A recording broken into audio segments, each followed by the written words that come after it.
करबू ना कोटनिया तो बोलो ना सुखनिया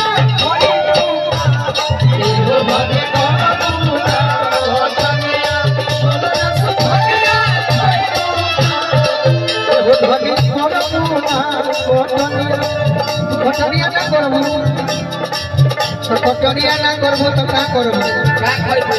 ये हो धनी करबू ना कटनिया बोलो ना सुखनिया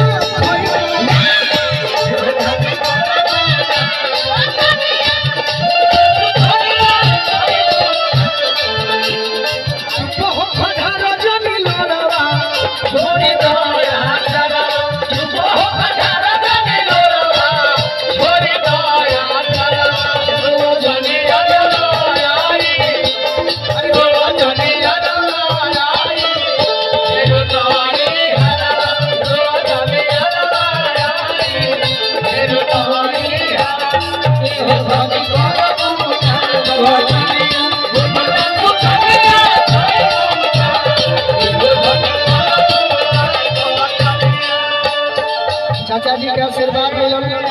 बड़े भाई के आशीर्वाद मिलल, बार बार प्रणाम करो। अब भाई एसकेडी से चाहो इतने मंच पर हाजिर हो जल्दी है रतमान लग के सब हो जाए खुश हो जाए उन्हें हम जाए तो दो चार फट के हुमार में तो ठीक नहीं रहेगा मरद को हतारी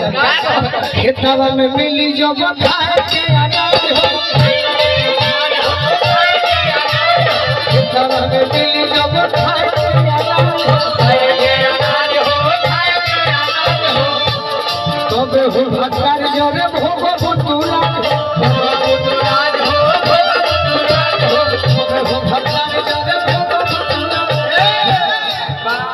ढेर ना करबू तो का करबू यूट्यूबर आई बड़े का हो तब तो डेरा गइल बानी रहे ने कोई दिक्कत रोजा मन सब हरियाणा ठीक बा रोजा मंच को देखे मैंने सब हमार भाई कड़कड़ा करे सब ये पाए तो पिया भूखा पपी से कपे कोनी पिया भूखा पपी से कपे कोनी बोलो ना सुखनी